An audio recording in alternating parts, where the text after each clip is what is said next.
Have you ever been called lazy or antisocial just because you'd rather spend a Friday night on your couch than out at a crowded bar? If so, you're not alone.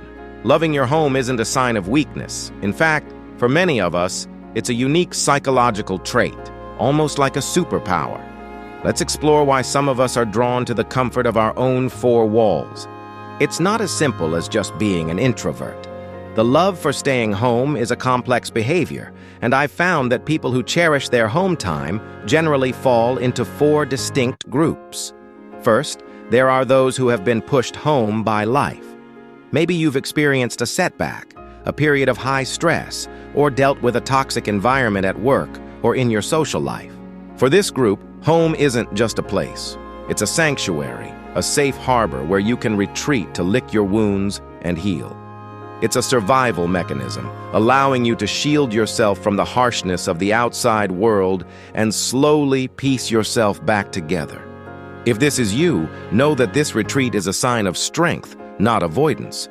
Next, we have the true introverts. For an introvert, social interaction is like a battery drain. It can be enjoyable, but it consumes a lot of energy. Home is the charging station. It's where you plug back in, recharge your inner battery, and find equilibrium. Solitude isn't about loneliness for you. It's about restoration. You need that quiet time to process thoughts, decompress, and feel like yourself again before you can venture back out into the world. The third group is the creatives. Think of writers, artists, musicians, or any innovator. For them, home is a creative laboratory. The solitude and lack of interruption are essential for deep focus and flow. It's in this quiet, controlled environment that ideas can be born, nurtured, and developed without distraction. The outside world is full of noise, but at home, the mind is free to wander, connect disparate thoughts, and produce something entirely new. Home is where the magic of creation happens. Finally, there are those who simply can't stand the chaos. This isn't necessarily about being introverted. It's about sensory overload. Crowded places, loud noises, and constant movement can be incredibly overwhelming for some people. They don't dislike people. They dislike the overwhelming stimulus that often comes with being around them in public spaces. For this group, home is a haven of peace and quiet, a place where they can control their sensory input and finally feel at ease. So, whether you're healing, recharging, creating, or just seeking peace, your love for home is valid. But there's an important warning here. While home is a wonderful sanctuary, there's a fine line between restorative solitude and detrimental isolation.